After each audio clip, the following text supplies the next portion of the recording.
ማንም እናንተ ያደረጋችሁ ድርጊት ኃላፊነቱን እንዲወስድላችሁ አጠብቁ። ሰላም ናታን እባላለሁ። ይህ ይጠቅማችኋል ብዬ የማስበውን ሀሳብ የማጋራበት ቻናሌ ነው። ሰብስክራይብ በማድረግ ቤተሰብ ይሁኑ። ዛሬ የምንነጋገረው ለራስ ድርጊት ኃላፊነትን መውሰድ ስለሚለው ርዕስ ይሆናል። አብራችሁ ቆዩ።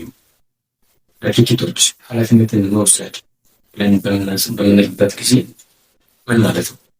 ምን ማለት ነው? ድርጊት ኃላፊነት መውሰድ ማለት በመጀመሪያ ደረጃ ኃላፊነትን መውሰድ የሚለውን ትርጉም በምንመለከትበት ጊዜ ዋናው ማሰብ ያለብን ነገር ስለ አክሽኑ ወይም ደግሞ ስለምናደርገው ድርጊት ብቻ አይደለም። ኃላፊነት በምንወስድ ሰዓት ስለ ድርጊቱ ብቻ አይደለም የምንመለከተው። ድርጊቱን ብቻ ኮንሲደር አናደርግም። የመጀመሪያ ኮንሲደር ማድረግ ያለብን ነገር ከድርጊቱ በኋላ ምንድን ነው ያለው? ከድርጊቱ በኋላ ውጤቱ ምንድን ነው? ፖዘቲቭ ኦር ኔጋቲቭ ኦር ደግሞ ሁለቱንም በፕሮባቢሊቲ ማለት ነው። ፖዘቲቭ ይሆናል ደግሞ ኔጋቲቭ ይሆናል። ድርጊቶችን በእንደዚህ አይነት መልክ እንከፋፍላቸዋለን። ፖዘቲቭ ኮንስኩዌንስ ያላቸው ድርጊቶች አሉ። ኔጋቲቭ ብቻ ኮንስኩዌንስ ያላቸው ውጤት ያላቸው ድርጊቶች አሉ። አንዳንዶቹ ደግሞ ወይ ፖዘቲቭ ወይ ኔጋቲቭ ሁለቱንም አብረው እየያዙ ድርጊቶች አሉ ማለት ነው። እኛም ድርጊቶች ኮንስኩዌንሳቸው ተመልክቶ ወደ አክሽን ወይም ወደ ድርጊት መግባት ኃላፊነት መውሰድ ማለት ያ ነው። ኃላፊነትን መውሰድ ማለት ያ ነው በአንድ ድርጊት ላይ። ሁለተኛው ደግሞ ምንድነው? ኃላፊነትን በምንወስድበት ጊዜ የምናገኛቸው ጥቅሞች ምንድን ናቸው? በመጀመሪያ ደረጃ የምናገኘው ጥቅም ሰውም ብሌም ከማድረግ ነፃ መሆኑ፣ ሰውም ከመውቀስ ወይም ደግሞ ሰውም እየወቀሱ ከመጸጸት ነፃ ነው። ምክንያቱም ኃላፊነቱን ወይ የወሰነው እኛ ኃላፊነቱን ወይም ደግሞ ድርጊቱን እንድናደርግ ዲሲሽን ላይ የደረሰው ራሳችንን። በቃ ሌላ ማንም አስገድዶን ያደረግነው ነገር አለ።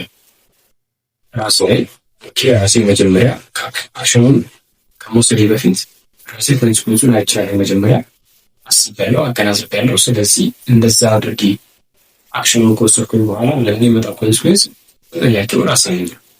ምክንያቱም መጀመሪያ ደስተኛ ያደረኩት ራሴ ስለሆነ። ሰውን ብሌም ከማድረግ ነፃ መሆን የመጀመሪያው ትልቁ ጥቅም። ሁለተኛው ፖዘቲቭ አክሽን ኦር መጀመሪያ ነግሬያቸዋለሁ። አንዳንድ አክሽኖች አይዘን ፖዘቲቭ ኦር ኔጋቲቭ ኮንስኩዌንስ ያላቸው አክሽኖች አሉ ብዬ ነግሬያቸዋለሁ።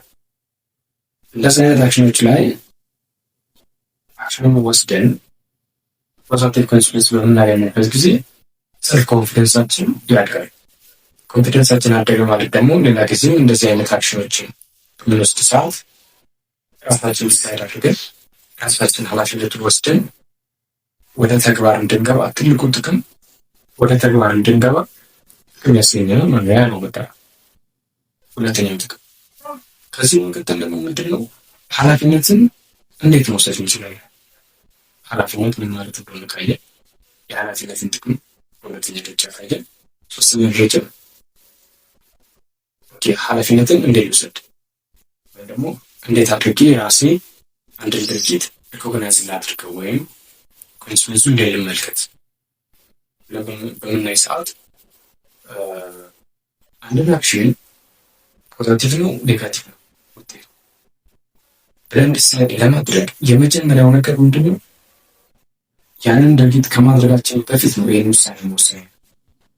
የመጀመሪያው ነገር ከድርጊቱ በፊት ነው። ከድርጊቱ በኋላ ውጤቱን ነው የምናየው። ስለዚህ ጊዜውን መጠበቅ ነው የመጀመሪያው ነገር።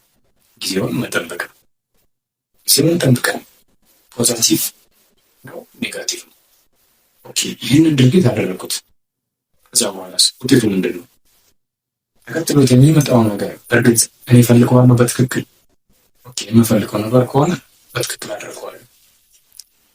እኔ ደግሞ ያንን ድርጊት እየፈለግኩት ውጤቱን የማልፈልገው ከሆነ ውጤቱን በመመልከት ብቻ ድርጊቱን ከማድረግ አቆማለሁ ወይም ደግሞ እቆጥባለሁ ማለት ነው። ይሄ ደግሞ ትልቁ ኮንሲደር መደረግ ያለብን ነገር ነው። ምንድን ነው ተከትሎት የሚመጣው ነገር? ተከትሎት የሚመጣውን ነገር ምንድን ነው? አሁን አክሽኖች አይታችሁ ከሆነ አንዳንድ ጊዜ የሆነን ድርጊት ማድረጉ ያስነስታል፣ ውጤቱን ግን አንፈልገውም እኛ በዛ ጊዜው አይደለም ወር ደግሞ ኔጋቲቭ ኮንሲኩዌንሱ።